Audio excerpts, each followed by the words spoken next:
اس گرامی نامہ کے ملنے سے نجاشی کا بخت بیدار ہو گیا، اس کا مقدر سنور گیا، اور اس نے اس دعوت کو قبول کیا اور مشرف بے سلام ہوا، اور حضور کی بارگاہ عالی میں ایک عریضہ بھی تحریر کیا۔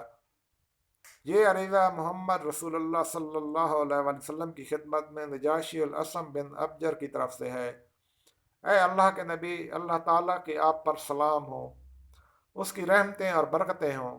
کوئی عبادت کے لائق نہیں سوائے اس ذات کے جس نے مجھے اسلام کی طرف ہدایت دی۔ یا رسول اللہ، حضور کا گرامی نامہ مجھے مل گیا ہے، اور عیسیٰ علیہ السلام کے بارے میں آپ نے جو کچھ لکھا ہے، آسمانوں اور زمین کے رب کی قسم عیسیٰ سے زائد نہیں ہے۔ جو حضور نے ہماری طرف بھیجا ہم نے اس کو پہچانا، اور ہم نے آپ کے چچا کے بیٹے اور اس کے ہمراہیوں کی میزبانی کی۔ بس میں گواہی دیتا ہوں کہ آپ اللہ کے سچے رسول ہیں جن کی تصدیق کی گئی ہے۔ میں نے حضور کی بیعت کی ہے اور حضور کے چچا داد بھائی کی بھی بیعت کی ہے، اور میں نے اللہ رب العالمین کے لیے اس کے ہاتھ پر اسلام قبول کیا ہے۔ میں حضور کی خدمت میں اپنا بیٹا بارحہ بن الاسم بن ابجر بھیج رہا ہوں۔ میں اپنے نفس کے سوا کسی چیز کا مالک نہیں۔ یا رسول اللہ، حضور حکم فرمائے تو میں خدمت میں حاضر ہو جاؤں۔ میں بس گواہی دیتا ہوں کہ حضور کا ہر فرمان حق ہے۔ اس خط سے معلوم ہوا کہ نجاشی نے اپنے جذبات عقیدت کے اظہار کے لیے اور اپنے مسلمان ہونے کی شہادت پیش کرنے کے لیے اپنے بیٹے کو بارگاہ رسالت میں روانہ کیا۔ سرکار دو عالم صلی اللہ علیہ وسلم جو گرامی نامہ نجاشی کو لکھا تھا، اس میں دو باتیں لکھی تھیں۔ ایک تو اسلام قبول کرنے کی دعوت دی تھی، اور دوسرے مسلمان مہاجرین کے ساتھ حسن سلوک کی ترغیب دی تھی۔ نجاشی نے ان دونوں ارشادات پر پوری طرح عمل کر کے دکھایا، اور سرکار دو عالم صلی اللہ علیہ وسلم نے بھی اپنی نوازشات کی اور اپنی شان بندہ نوازی کی اس کے ساتھ حد کر دی۔ چنانچہ ایک مرتبہ نجاشی کا ایک وفد خدمت اقدس میں حاضری کا شرف حاصل کرنے کے لیے آیا۔ حضور بے نفس نفیس ان کے آرام و آسائش کا خیال فرماتے اور خود ان کی خدمت بجا لاتے۔ صحابہ نے عرض کی، اے اللہ کے پیارے رسول، حضور کیوں تکلیف فرماتے ہیں؟ ہم سب حضور کی طرف سے ان کی خدمت بجا لانے کے لیے حاضر ہیں، کوئی کسر اٹھا نہیں رکھیں گے۔ اللہ کے اس پیارے نبی نے ارشاد فرمایا کہ یہ وہ لوگ ہیں جب میرے صحابہ ان کے ہاں گئے تھے تو انہوں نے ان کی بڑی عزت و تکریم کی تھی۔ اب میں چاہتا ہوں کہ میں انہیں اس کا بدلہ دوں۔ مکہ مکرمہ سے ہجرت کرنے والوں کے علاوہ 50 مہاجرین کا ایک اور جتھا حضرت ابو موسیٰ اشعری کی میت میں یمن سے حبشہ پہنچا۔ اس کے بارے میں امام بخاری باب پر ہجرت الحبشہ کے ضمن میں حضرت ابو موسیٰ اشعری سے یہ روایت نقل کرتے ہیں۔ آپ نے فرمایا، ہم یمن میں تھے، ہمیں یہ اطلاع ملی کہ نبی کریم صلی اللہ علیہ وسلم مکہ سے ہجرت فرما کر مدینہ طیبہ تشریف لے گئے ہیں۔ ہم وہاں سے کشتیوں میں سوار ہو کر روانہ ہوئے تاکہ حضور کی خدمت میں شرف باریابی حاصل کریں، لیکن راستہ میں ہمیں سمندری طوفان نے آ لیا اور ہماری کشتیاں حبشہ کے ساحل پر جا لگیں۔ وہاں ہماری ملاقات حضرت جعفر بن ابی طالب رضی اللہ تعالیٰ عنہ سے ہوئی، چنانچہ ہم نے وہیں اقامت اختیار کر لی اور کئی سال وہاں قیام کیا، اور ہم اس وقت حضرت جعفر کی میت میں مدینہ واپس آئے جبکہ خیبر کے سارے قلعے فتح ہو چکے تھے اور ان پر اسلام کا پرچم لہرا رہا تھا۔ ہمیں دیکھ کر نبی کریم صلی اللہ علیہ وسلم نے فرمایا کہ اے کشتی میں سوار ہو کر آنے والوں، تمہیں 2 ہجرتوں کا ثواب ملے گا۔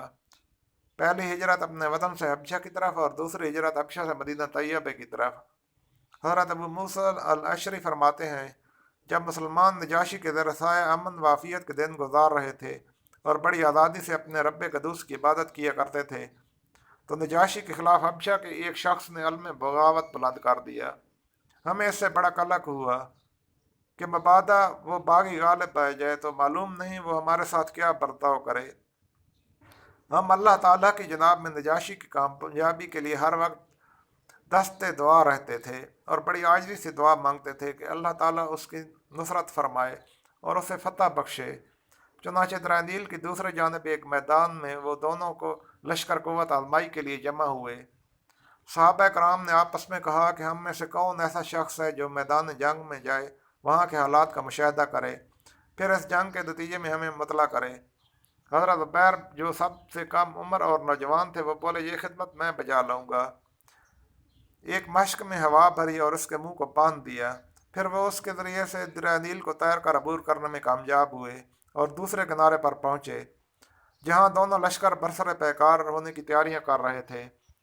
انہوں نے اس معرکہ کو اپنی آنکھوں سے دیکھا۔ اللہ تعالیٰ نے مسلمانوں کی التجاؤں کو شرف قبول بخشا۔ اس باغی کو شکست ہوئی، وہ میدان جنگ میں مارا گیا، اور نجاشی کو اللہ تعالیٰ نے فتح مبین عطا فرمائی۔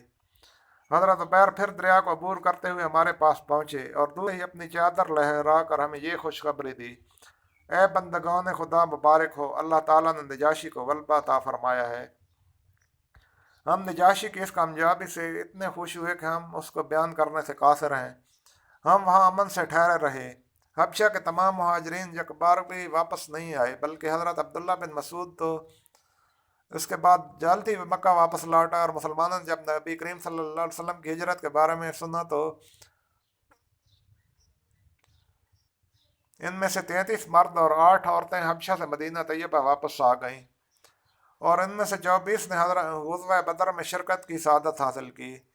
ابن سعد طبقات الکبریٰ میں لکھتے ہیں کہ یہ 33 مرد اور 8 خواتین حبشہ سے مکہ آئے۔ یہاں 2 نے وفات پائی، 7 کو اہل مکہ نے اپنی حراست میں لے لیا۔ بقیہ حضرات مدینہ طیبہ پہنچ گئے اور غزوہ بدر میں شریک ہوئے۔ اور حبشہ کے مہاجرین کا آخری گروہ حضرت جعفر بن ابی طالب کی میت میں اس وقت مدینہ واپس پہنچا جب خیبر کے سارے قلعے فتح ہو چکے تھے اور ان پر اسلام کا پرچم لہرا رہا تھا۔ حضور صلی اللہ علیہ وسلم نے فرمایا: میں نہیں جانتا کہ ان 2 باتوں میں سے مجھے کس سے زیادہ مسرت حاصل ہوئی ہے، خیبر کی فتح سے یا جعفر کے آنے سے۔ حضرت جعفر جب آئے تو نجاشی کی طرف سے بہت سے تحائف ہمراہ لائے۔ نجاشی نے اپنے بھتیجے کو حضور کی خدمت میں بھیجا تاکہ اس کی طرف سے حضور کی خدمت بجا لائے۔ اگرچہ مسلمانوں کو نجاشی کے زیر سایہ ہر قسم کا آرام و سکون میسر تھا، وہ آزادی سے اپنی عبادت بجا لاتے اور اپنے معبود برحق کے ذکر اور یاد میں مصروف رہتے۔ کوئی ان کو منع کرنے والا نہیں تھا۔ البتہ ایک حادثہ سے انہیں دوچار ہونا پڑا۔ ان کے 2 ساتھی عبید اللہ بن جاش اور سکران بن عمر بن العبد الشمس نے وہاں عیسائیوں کے مزین و راستہ گرجے دیکھے، پادریوں کے گروفر کا ملاحظہ کیا، ان کی آنکھیں خیرہ ہو گئیں اور انہوں نے اسلام کو چھوڑ کر نصرانیت اختیار کر لی۔ اس حادثے سے یقیناً ان مسلمان ساتھیوں کو قلبی رنج اور دکھ ہوا ہوگا۔ ان دونوں کی بیویاں بھی ان کے ہمراہ تھیں۔ عبید اللہ کی اہلیہ حضرت ام حبیبہ تھیں اور سکران کی زوجہ کا نام سودہ بنت زمعہ تھا۔ یہ دونوں پکی مومنہ تھیں۔ نہ انہیں کلیساؤں کی زینت و آرائش متاثر کر سکی اور نہ ان کے خاوندوں کا ارتداد انہیں اپنے عقیدہ سے متدلل کر سکا۔ وہ بڑی ثابت قدمی سے اسلام پر ڈٹی رہیں۔ حضرت سودہ نے تو جب اپنے خاوند کے بدلے ہوئے تیور دیکھے تو وہ اسے وہیں چھوڑ کر مکہ روانہ ہو گئیں، اور حضرت ام حبیبہ نے بھی اپنے خاوند سے اسی وقت قطع تعلق کر لیا۔ اللہ تعالیٰ نے اپنی ان نیک نہاد بندیوں کو اس اثار کا یہ صلہ دیا کہ دونوں کو امہات المومنین میں داخل ہونے کا شرف بخشا۔